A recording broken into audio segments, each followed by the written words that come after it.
आता बघूयात राज्यभरातल्या पाऊस पाण्याविषयीच्या महत्त्वाच्या 9 बातम्या। खडकवासला धरणातून मुठा नदीत 35,000 क्युसेक वेगानं पाण्याचा विसर्ग होणार। एकता नगर परिसरातील नागरिकांना सतर्कतेच्या सूचना। नागरिकांनी तातडीनं स्थलांतर करावं, प्रशासनाचं आवाहन। पुण्याच्या एकता नगरमधील द्वारका सोसायटीच्या बेसमेंटमध्ये पाणी शिरलं। पहिल्या मजल्यावरील लोक बाहेर जायला सुरुवात। पाण्याचा धोका वाढू शकतो म्हणून रहिवाशांना बाहेर येण्याचं आवाहन। नाशिकच्या गोदाघाट परिसरात पूरसदृश्य स्थिती। रामकुंडावरील लहान मोठी मंदिरं पाण्याखाली। पावसामुळे गोदावरी नदीच्या पाणी पातळीत वाढ। प्रशासनाकडून नदीकाठच्या लोकांना सतर्कतेचा इशारा।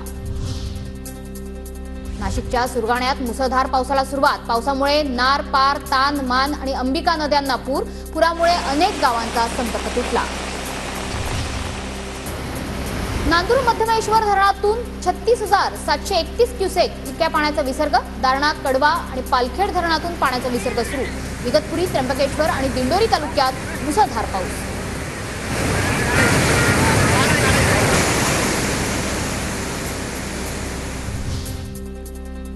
हवामान खात्याकडून आज नाशिक जिल्ह्यासाठी ऑरेंज अलर्ट। डोंगरदऱ्यांच्या दुर्गम परिसरात जोरदार पावसाचा अंदाज। धरणांमधून विसर्ग सुरू असल्यानं गावांना सतर्कतेचा इशारा। कृष्णा नदीची पाणी पातळी 39 फूट 11 इंचांवर। 24 तासात कृष्णा नदीची पाणी पातळी 1 इंचानं वाढली। भंडाऱ्यातील गोसेखुर्द धरणाच्या सर्व 33 दरवाजांमधून विसर्ग सुरू। दरवाजे अर्धा मीटरने उघडले असून 1,31,535 क्युसेक इतक्या पाण्याचा विसर्ग सुरू। मुंबईत आज अतिमुसळधार पावसाचा अंदाज। मुंबईसह ठाणे जिल्ह्यात ठिकठिकाणी मुसळधार ते अतिमुसळधार पावसाची शक्यता। काही भागात सकाळी पावसाला सुरुवात।